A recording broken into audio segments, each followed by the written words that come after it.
अगर मैं आपसे कहूं कि हालत अब इतनी खराब हो चुकी है कि अमित शाह के बोलते ही पूरा का पूरा पंडाल खाली हो चुका है। अरे वो पंडाल जो कि सजाया गया था कि भारत के गृह मंत्री आ रहे हैं, वो पंडाल जहां पर हजारों लोगों की, लाखों लोगों की भीड़ इकट्ठा करने को कहा गया था, लेकिन पंडाल में जानते हो कितने लोग बैठे? एक दो। सवाल उठता है क्या केवल दो ही लोग बैठे? और जहां पर अमित शाह आए वहां पर कितने करोड़ों का खर्चा किया गया? अरे सुन करके आप हैरान हो जाओगे। लेकिन उसके बाद जो झारखंड के अंदर स्टूडेंट प्रोटेस्ट हो रहा था, अरे उस प्रोटेस्ट के अंदर जो जीत हुई है कि कांग्रेस को भी उसकी औकात पता चल जा चुकी है। बीजेपी को यहां पर औकात पता चली, कांग्रेस को वहां पर पता चली। आइए देखते हैं कि आखिरकार ये जितने भी भारत के अंदर पॉलिटिकल पार्टी हैं, उनकी अब औकात क्या है, जनता ने दिखा दिया है। यार अगर आप देखने की कोशिश करोगे तो कोई और नहीं बल्कि भारत के होम मिनिस्टर, भारत के गृह मंत्री साहब गए थे एक जगह अपना भाषण देने, लोगों को बताने उताने तमाम चीजें। लेकिन हाल फिलहाल अमित शाह जो गृह मंत्री हैं वो कहीं और नहीं बल्कि अलवर के दौरे पर गए थे। वहां पर सरकार और प्रशासन ने भीड़ जुटाने के लिए जो लोग हैं, जो जनता है, उनके ऊपर तानाशाही और अत्याचार की सारी सीमाएं पार कर दी। अरे ये हम नहीं बल्कि इंटरनेट पर लोग इस तरीके से लिख रहे हैं। अब क्या किए होंगे क्या नहीं किए होंगे उसके बारे में हम डिटेल से बताते हैं अभी। लेकिन तमाम दबाव और सरकारी तंत्र के दुरुपयोग के बावजूद भी वहां पर लोग, अलवर के अंदर स्वाभिमानी जनता छल कपट और झूठ सुनना नहीं आए। वहां पर उल्टा जो लोग आए थे वो लोग इनको उल्टा सीधा बोल कर ही गए। यार ये जो आप कुर्सियां देख रहे हो ना, ये कुर्सियां लगाई गई थी अमित शाह के लिए और काफी दूर तक लगाई गई थी। आप यहां पर देखोगे तो अमित शाह यहां पर आगे खड़े हुए हैं और बोलने की कोशिश कर रहे हैं। आगे केवल इतनी दूर में ही जनता है और यहीं से ही पूरी की पूरी कुर्सी खाली। ये देख सकते हो पूरा पीछे की जितना भी कुर्सियां लगाई गई थी, एक कुर्सियां नहीं बची। यार उसी के साथ साथ इतने जनता ना एक छोटे से विधायक के लिए इकट्ठा हो जाती है, इतनी जनता एक सांसद के लिए इकट्ठा हो जाती है और उससे भी कम जनता आपके गृह मंत्री के लिए इकट्ठा हो रही है। सवाल उठता है क्यों? आखिरकार क्या जो प्रभाव था अमित शाह का, जो प्रभाव था आपके प्रधानमंत्री मोदी का, क्या वो खत्म होते जा रहा है? कहीं कहीं आपके सीएम योगी आदित्यनाथ साहब जाते हैं, उनको भी लोग देखने नहीं पहुंचते।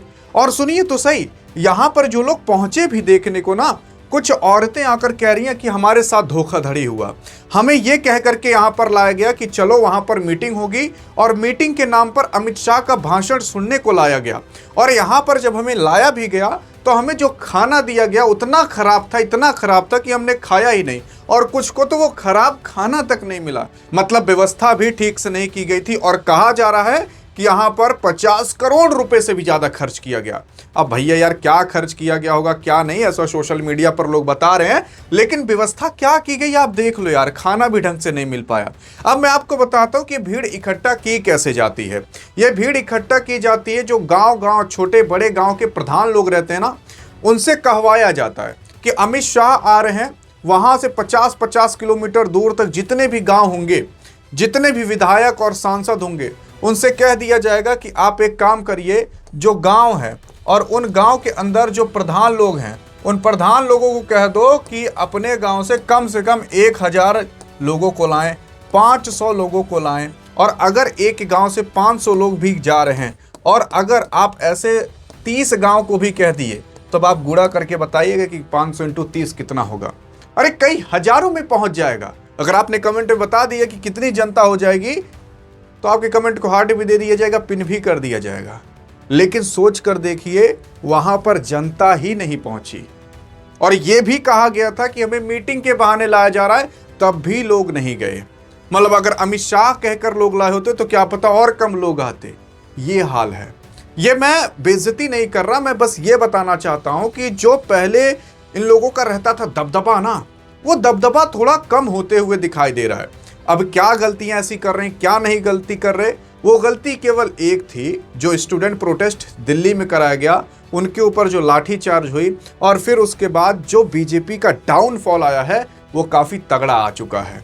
लोग अगर आप देखोगे, किसी भी बच्चे से पूछो, किसी भी युवा से पूछो, सब जैसे नफरत करना चालू कर दिए हैं। मतलब आप और हम भले प्रेम करें, लेकिन यार तब भी लोग नफरत अब करना चालू कर दिए हैं। लेकिन अब आप किस पॉलिटिकल पार्टी से प्रेम करते हो कमेंट में बताइएगा जरूर। लेकिन मैं पॉलिटिकल पार्टी को सपोर्ट करने के लिए नहीं कहता, मैं केवल भारत माता को सपोर्ट करने के लिए कहता हूं। देखते हैं कि आप पॉलिटिकल पार्टी को सपोर्ट करते हो कि भारत माता को सपोर्ट करते हो। कमेंट में देखते हैं कि बीजेपी का झंडा, कि कांग्रेस का झंडा, कि भारत माता का झंडा, किसका झंडा ज्यादा दिखता है। आज पता ही चल जाए कौन किसको ज्यादा सपोर्ट करता है, भारत माता को कि इन पॉलिटिकल पार्टियों को।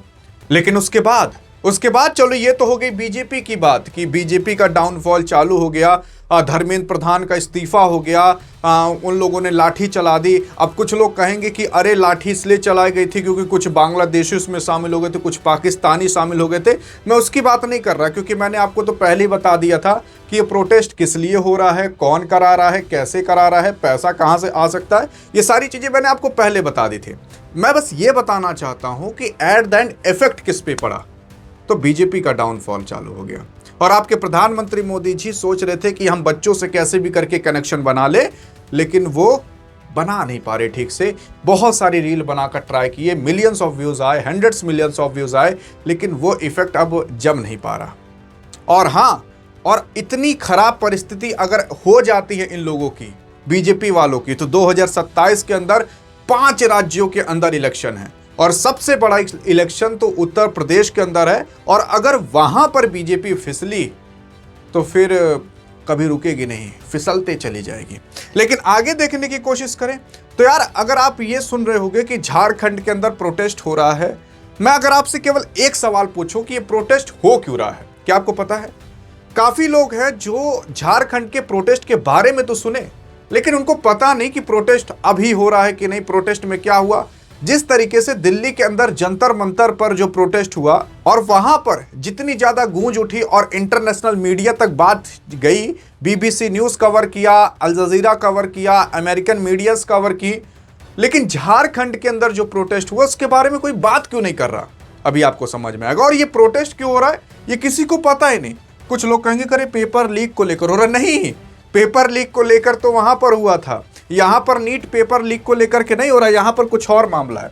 असल में झारखंड के जो छात्र नेता देवेंद्र नाथ है महतो हैं, असल में यही हैं, ये भी अनशन पर बैठे हुए थे।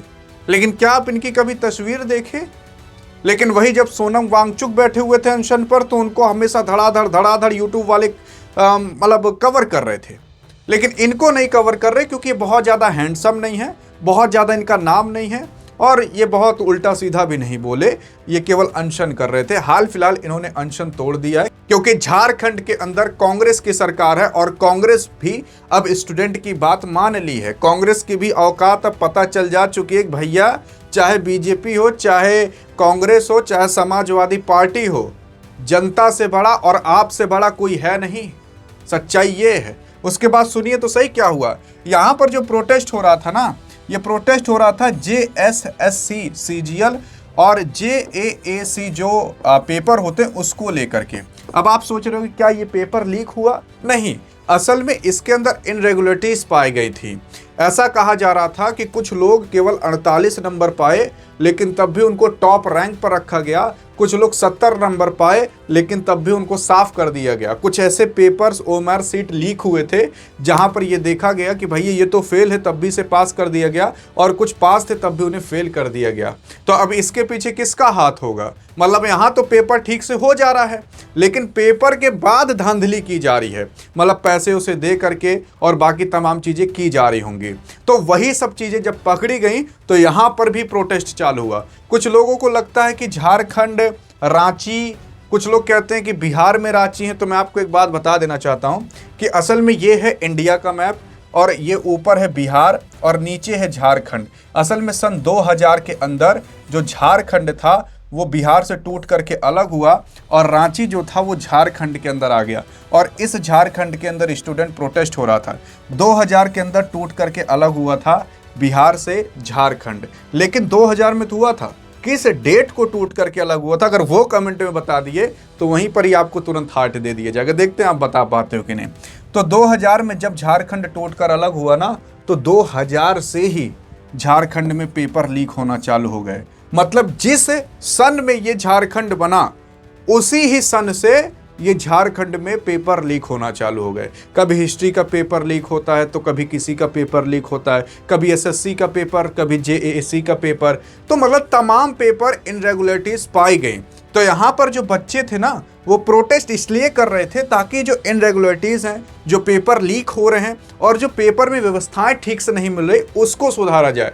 और ये लोग ये नहीं कह रहे थे कि पेपर ठीक से कराओ, धर्मेंद्र प्रधान का नहीं बल्कि इनका इस्तीफा कराओ, सीएम का इस्तीफा कराओ। ये लोग इस्तीफा नहीं मांग रहे थे, ये लोग केवल ये कह रहे थे कि कैसे भी करके सरकार हमारी बात सुन ले और जो हम डिमांड रख रहे हैं वो डिमांड मान ले। अब इनकी डिमांड क्या थी? क्या ये भी धर्मेंद्र प्रधान को हटाना चाहते थे?